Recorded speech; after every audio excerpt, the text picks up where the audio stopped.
Que le Seigneur soit béni. Merci au Seigneur pour ces instants que nous passons dans sa présence. Ces instants sont précieux. Nous avons chanté ensemble, bien que fils, Jésus a pris par les choses qu'il souffrit, jusqu'à la mort de la croix, l'obéissance et la foi. Rappelons à nos cœurs, frères et sœurs, que Jésus est appelé homme de douleur, habitué à la souffrance. Et si nous sommes appelés à être à l'image de notre Seigneur, nous sommes appelés aussi à souffrir, comme le Seigneur Jésus a souffert. Pour introduire notre méditation ce matin, j'aimerais qu'on lise ensemble 2 versets que nous trouverons dans le livre des Lamentations, au chapitre 3 et au verset 25.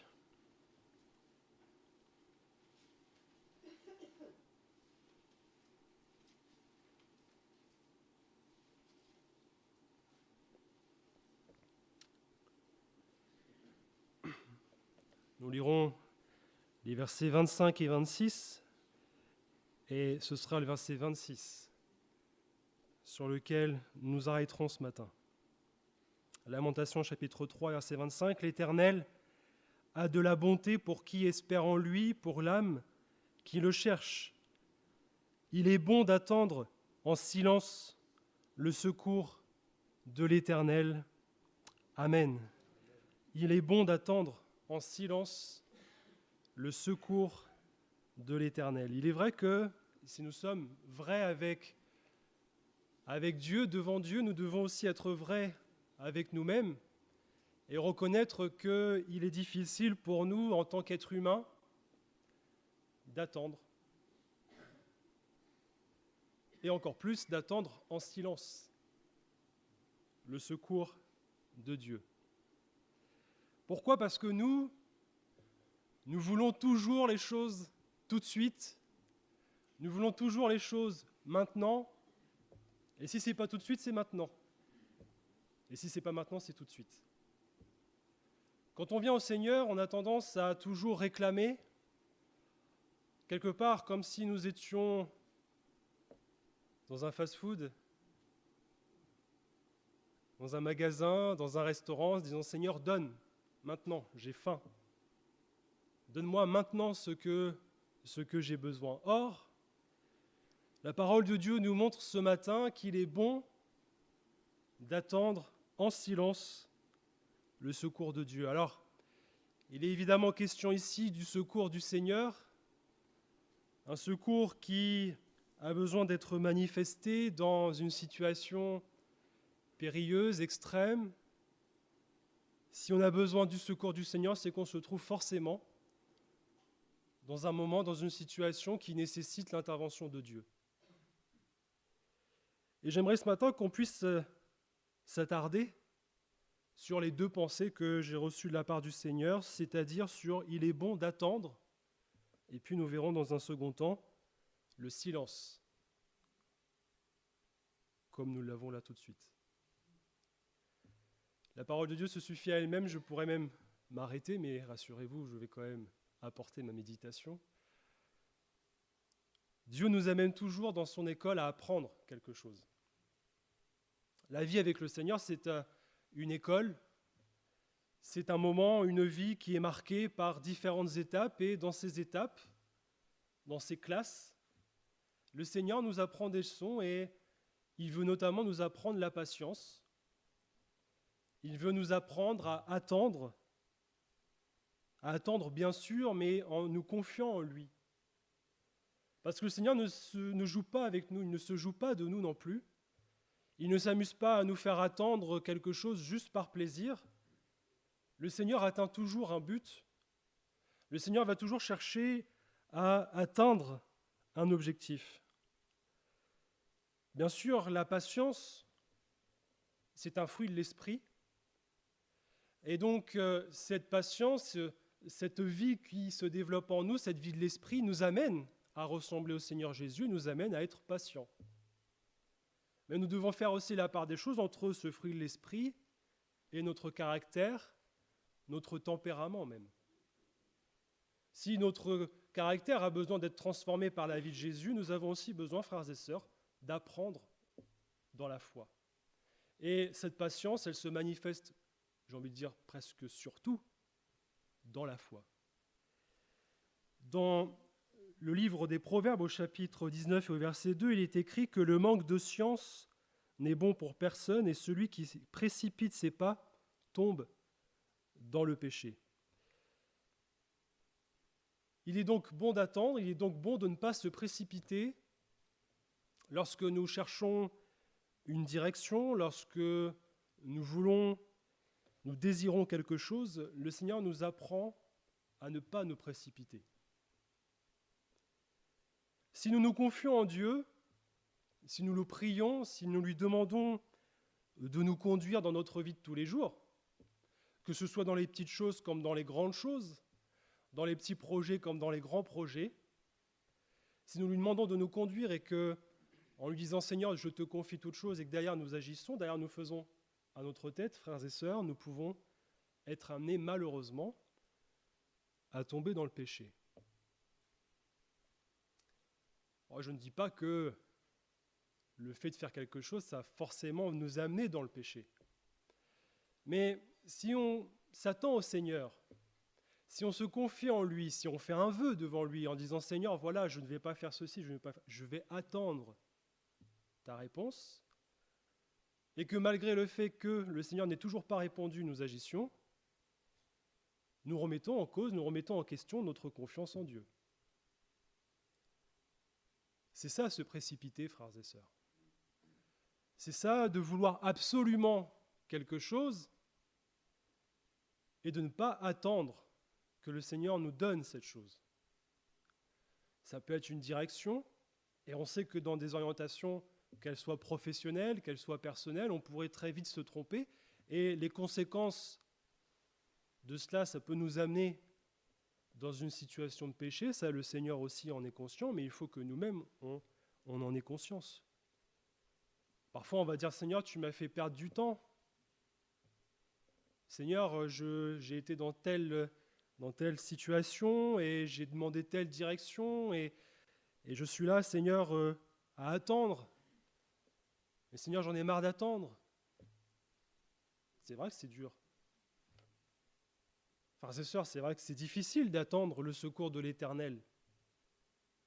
Mais c'est le secours de Dieu qui importe.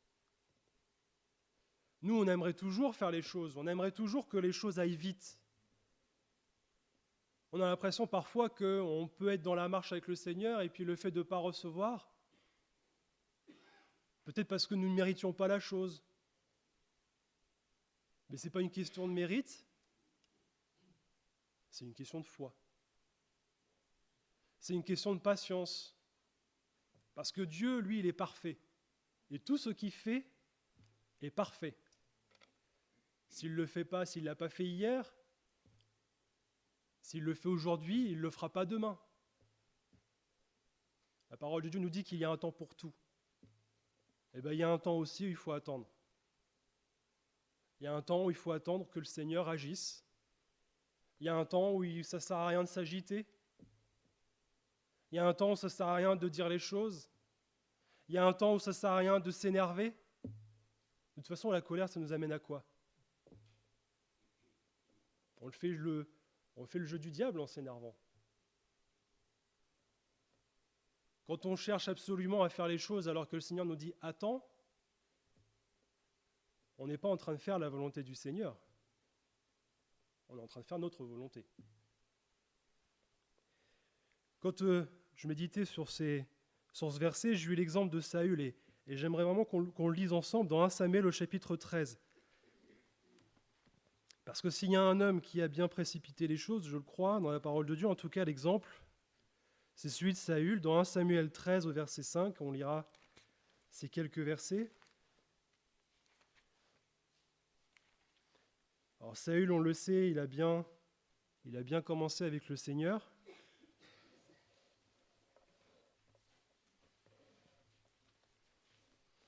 Et voilà il se retrouve dans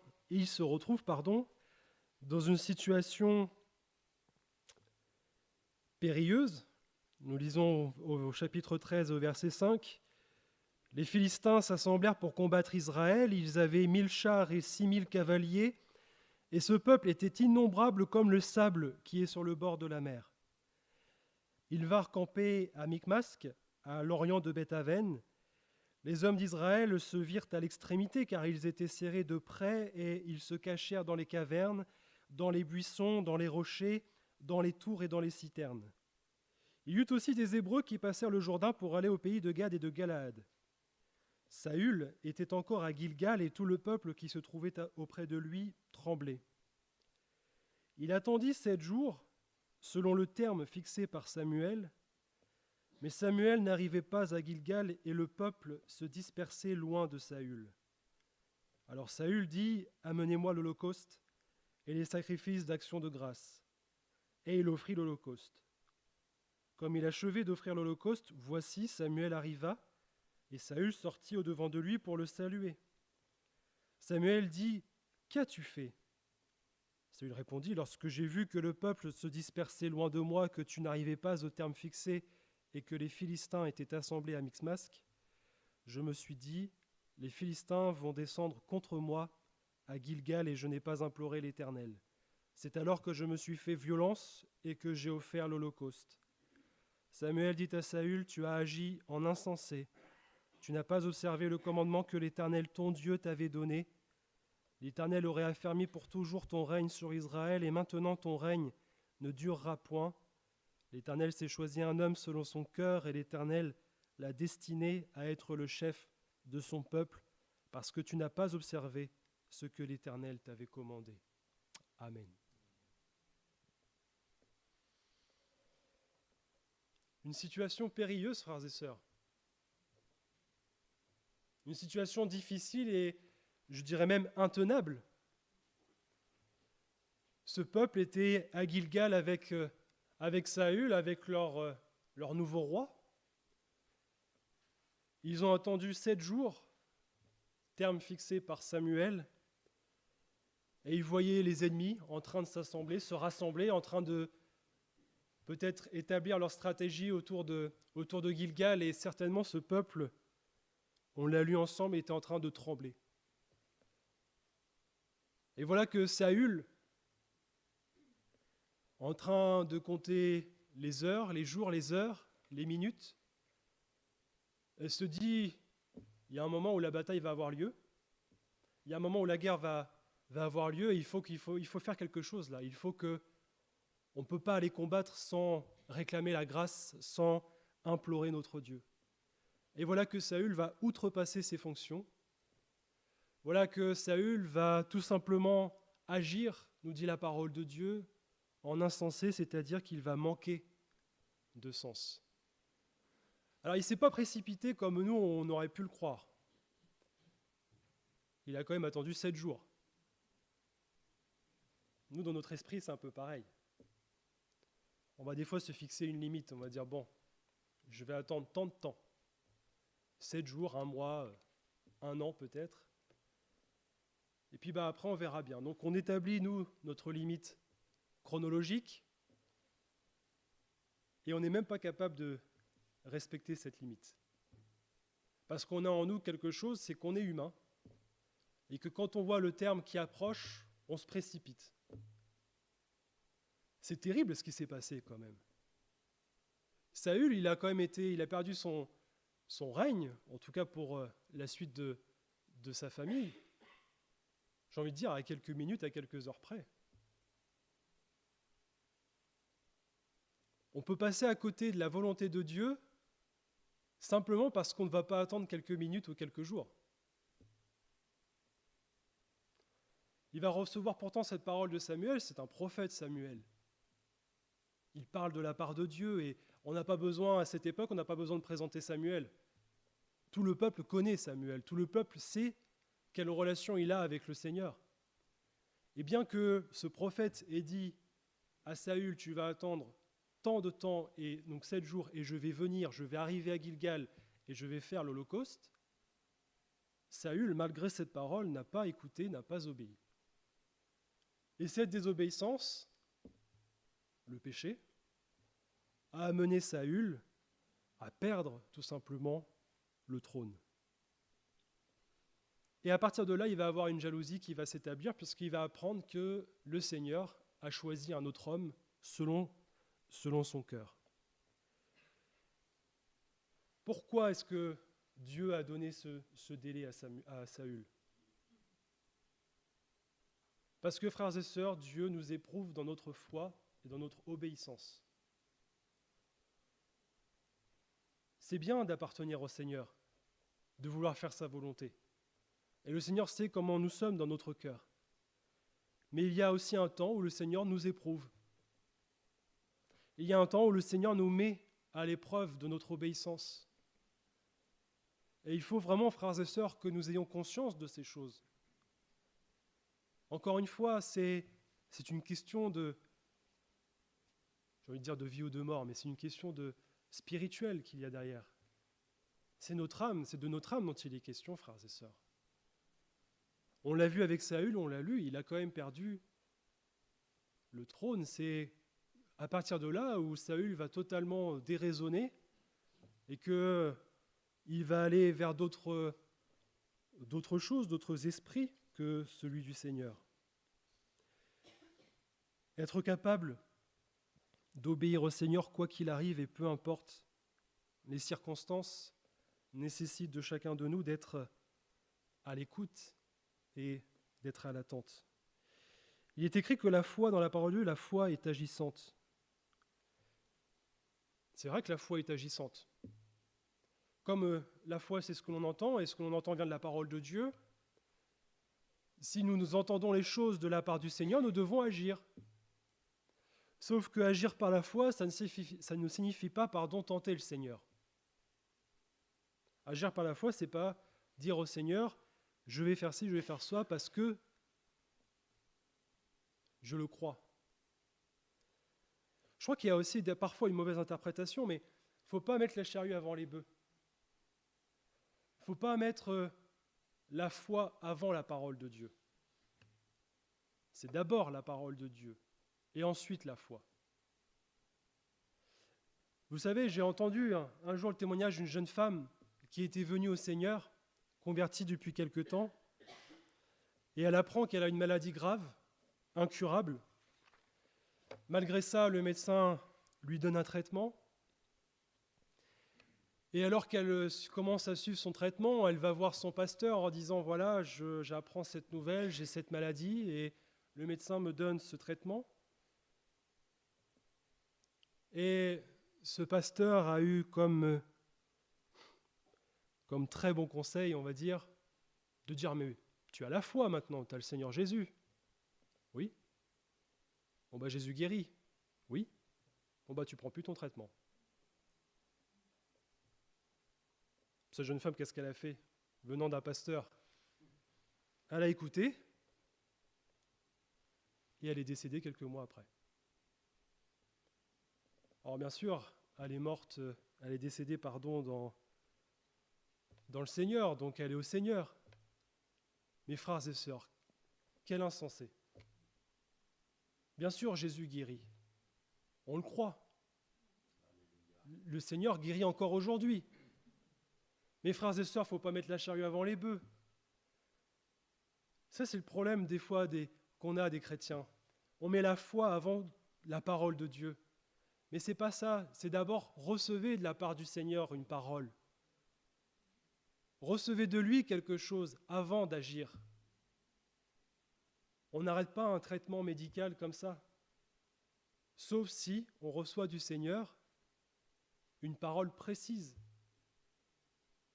Ce n'est pas sur le conseil d'un homme, et un pasteur reste un homme, qui, sous prétexte qu'on manquerait de foi, vous savez, j'ai entendu aussi d'autres, on voit des personnes qui restent malades, on va tout de suite dire, mais tu n'as pas la foi, c'est parce que tu n'as pas la foi, c'est parce que tu n'arrives pas à être, tu n'es pas fidèle, il y a quelque chose dans ta vie, il y a un péché, mes frères et sœurs. Est-ce qu'on se rend compte quand on dit de telles paroles? De dire à quelqu'un que son fils ou sa fille n'est pas guéri parce qu'on n'a pas la foi? Quand on dit ces choses-là, on détruit l'âme de la personne. Et on ne fait pas l'œuvre du Seigneur, loin de là. C'est triste, c'est malheureux, mais Il faut vraiment que ce soit le Seigneur qui nous donne les paroles. La foi est agissante à partir du moment où c'est la parole de Dieu. Alors, on prend l'exemple évidemment aussi des anciens avec l'onction d'huile. C'est écrit dans la parole, donc à partir du moment où vous recevez de la part du Seigneur, vous lisez, vous dites, bah oui Seigneur, c'est pour moi aussi, je vais m'approcher, je vais réunir les anciens et on va me donner l'onction d'huile. Là, c'est biblique. Là, c'est tout à fait ce qui est conforme à la parole de Dieu. Là, oui, la foi est agissante. Mais encore une fois, mettons pas la charrue avant les bœufs. Vous savez, on aimerait vivre des fois des choses avec le Seigneur. Des fois, j'entends, c'est vrai, quand on lit les témoignages de missionnaires, de serviteurs de Dieu, c'est vrai, ils ont vécu des choses dans la foi extraordinaires. Mes frères et sœurs, est-ce qu'on a besoin de forcément de se mettre dans nous-mêmes dans des situations extrêmes pour vivre ces choses? Est-ce qu'on ne va pas tout simplement laisser le Seigneur, quand le temps est venu, de manifester cette grâce, la foi en lui? Cherchez pas à mourir de faim pour vivre des choses extraordinaires dans ce domaine-là. Cherchez pas à être à l'extrémité, à être aux portes de la mort pour vivre des choses extraordinaires. Je crois qu'on n'a pas envie de vivre ces choses, frères et sœurs. Enfin, il faut être vrai. Moi, je n'ai pas envie de vivre des situations, une maladie extrême ou autre. Maintenant, ma vie est dans les mains du Seigneur. Pourquoi j'aurais envie de vivre ces choses? Pour vivre la foi? Mais moi, je vis ma foi très bien comme je suis aujourd'hui avec le Seigneur. Moi, je crois que le Seigneur est présent au milieu de nous. On a besoin d'une manifestation spécifique, particulière, spectaculaire pour croire que le Seigneur est au milieu de nous. Le Seigneur a dit, je suis au milieu de vous à partir du moment où 2 ou 3 sont assemblés en mon nom. Il a dit aussi, je serai avec vous jusqu'à la fin du monde. Ce n'est pas une promesse, frères et sœurs, c'est une réalité. Une promesse, c'est quelque chose que l'on promet qui n'est pas encore accompli. Là, le Seigneur, il accomplit chaque jour cette chose. Il est avec nous tous les jours. Et je n'ai pas besoin de ressentir sa présence. Je sais qu'il est là. Parce que j'ai foi en ce qu'il a dit. Le problème, c'est ça, frères et sœurs, c'est qu'on est humain. Et que nous, on va essayer des choses, on aime bien un petit peu le ressenti, on aime bien sûr, le Seigneur nous fait ressentir sa présence. Mais on n'a pas besoin forcément j'ai envie de dire, d'attiser le feu par divers moyens. Non. Eh bien, la foi, c'est la même chose, frères et sœurs. Béni soit Dieu, parce qu'on a des médecins en France. Béni soit Dieu, parce qu'on a des médecins en France. C'est lui qui nous donne un travail, une bonne retraite, même si on partira à 70 ans. On ne partira pas à la retraite, nous les jeunes. On sera là-haut. Bon, pour vous, frères et sœurs qui êtes à la retraite, béni soit Dieu d'avoir une retraite. Alors, les fins de mois sont difficiles, c'est vrai. Mais le Seigneur a dit qu'il pourvoira à tous nos besoins. Il n'a pas dit qu'on aurait forcément des mois où on resterait là, tranquillement, à attendre que les corbeaux viennent nous donner à manger. Bon, les corbeaux, ils ont différentes formes. Hein. Un frère, une sœur, même un inconverti pourra nous donner quelque chose de la part du Seigneur. Pas besoin forcément d'être, comment dirais-je, d'avoir quelque chose de spectaculaire. Il n'y a pas que les anges, hein. Il y a aussi des frères et sœurs, il y a aussi l'Église. Alors les héros de la foi, eux, n'ont pas agi par leur propre volonté. Hein. Ceux qu'on retrouve dans Hébreux 11, ils ne se sont pas réveillés un matin, Abraham ne s'est pas réveillé un matin en disant « je vais partir de chez moi, je vais quitter ma famille, ceux que je vais laisser ici, et puis je vais aller dans ce pays. » Non. Ils l'ont fait parce que Dieu les a appelés. Alors si demain, vous manquez de nourriture, de vêtements, si vous avez besoin d'une direction, mais attendez d'abord. Ne vous précipitez pas.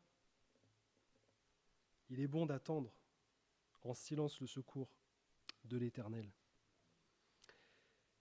Donc j'en viendrai à ce mot, le silence.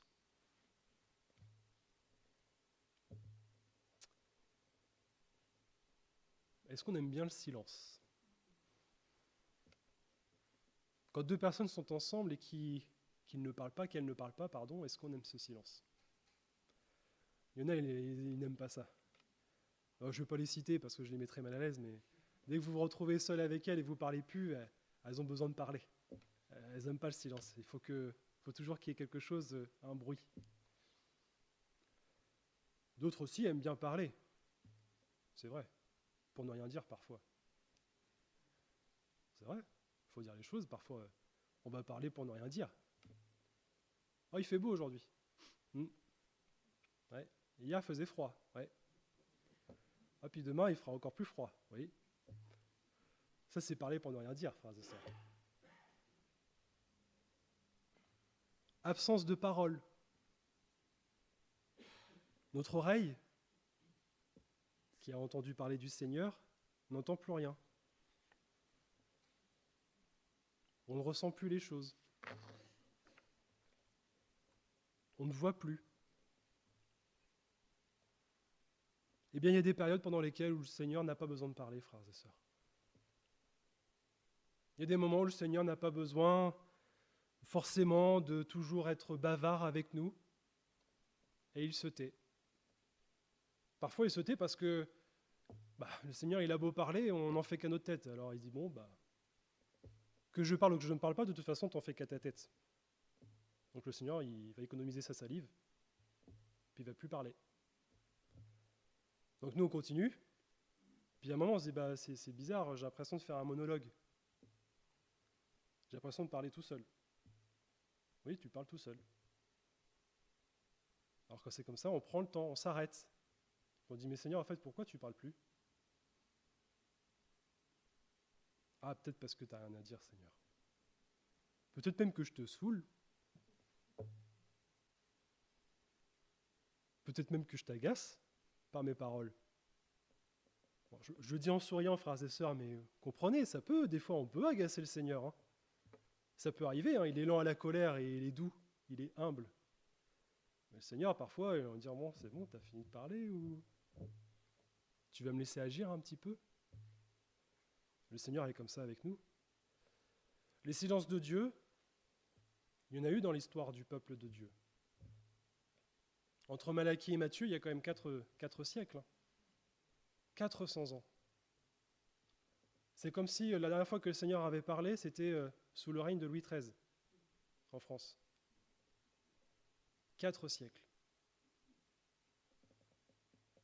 Il y a aussi des fois où avec Abraham, le Seigneur n'a pas parlé. Quand on lit dans la Genèse, on voit que le Seigneur parle à Abraham, je reprends mes notes, il a 86 ans. Vous lisez le verset d'après, il en a 99. Pendant 13 ans, le Seigneur n'a pas parlé à Abraham. Pourquoi? Parce que le Seigneur n'a pas eu besoin de révéler à Abraham des choses. Alors peut-être qu'il lui a parlé, mais qu'aujourd'hui, on n'a pas dans la parole de Dieu ces échanges. Mais ce que le Seigneur veut nous montrer par là, c'est que quand le Seigneur veut nous donner une alliance, lorsque le Seigneur veut nous montrer une direction, lorsqu'il nous donne une promesse, frères et sœurs, parfois il y a des années qui se passent. Et le Seigneur n'a pas la même notion du temps que nous. Un jour est comme 1000 ans et 1000 ans sont comme un jour. Le Seigneur n'est pas soumis au temps, frères et sœurs, et c'est pour cela que nous, ça nous paraît très long, 13 ans. Mais pour le Seigneur, c'est rien du tout. Alors qu'est-ce qu'il a fait Abraham pendant ces 13 années? Mais il a vécu. Il a vécu comme nous vivons aujourd'hui. Il a attendu. Il n'est pas resté dans sa tente assis ou allongé, couché en attendant, en se tendant les pouces. Non, il a fait ce qu'il avait à faire, il a travaillé, il s'est occupé de sa famille, etc. Mais il a attendu. Et un beau jour, lorsqu'il fut âgé de 99 ans, l'Éternel apparut à Abraham et dit « Marche devant ma face et sois intègre. J'établirai mon alliance entre moi et toi et je te multiplierai à l'infini. » Dieu va réitérer sa promesse et son alliance avec Abraham. Il va même préciser sa promesse. Si vous regardez avec Abraham, vous avez toujours cette évolution dans la précision de l'alliance. Dieu, au début, il va lui faire une promesse, il va lui dire quelque chose. Et au fur et à mesure, il va affiner sa promesse. Le Seigneur, il fait la même chose avec nous. Il va nous amener dans une direction, il va dire, voilà, mon plan, c'est ça, mais il ne va pas tout nous révéler. petit à petit, une fois qu'on marche avec lui, une fois qu'on a appris certaines choses, le Seigneur va dire, bah voilà, tu vois, je t'ai donné ça comme direction, mais aujourd'hui tu vas faire comme ci, tu vas faire comme ça, etc., etc. Sauf que pour être dans cet état d'esprit, il faut qu'on soit vraiment des disciples, ceux qui sont assis au pied de leur maître et qui attendent simplement, qui attendent que le Seigneur leur révèle quelque chose. Au psaume 33, verset 9, il est dit « Car Dieu dit et la chose arrive. Il ordonne et elle existe. » Notre confiance en Dieu, elle doit être affermie. Il faut qu'on passe par des moments difficiles, par la souffrance, par les douleurs, pour comprendre que il y a des moments où Dieu ne parle pas, et ce n'est pas parce qu'il n'agit pas, mais c'est parce que le temps n'est pas venu d'agir. Est-ce que vous avez déjà vécu ces moments avec Dieu dans le silence? Est-ce que vous avez déjà vécu des moments où vous êtes dans la présence de Dieu? Vous avez lu, vous avez prié, vous avez prié, vous avez lu. Il n'y a plus rien qui se passe, si ce n'est ce silence dans la présence de Dieu. Élie, il a été chercher cette présence sur une montagne. Le Seigneur dit, il y a la tempête, il y a les fracas, il y a le tremblement de terre, mais Dieu n'est pas dans ces choses.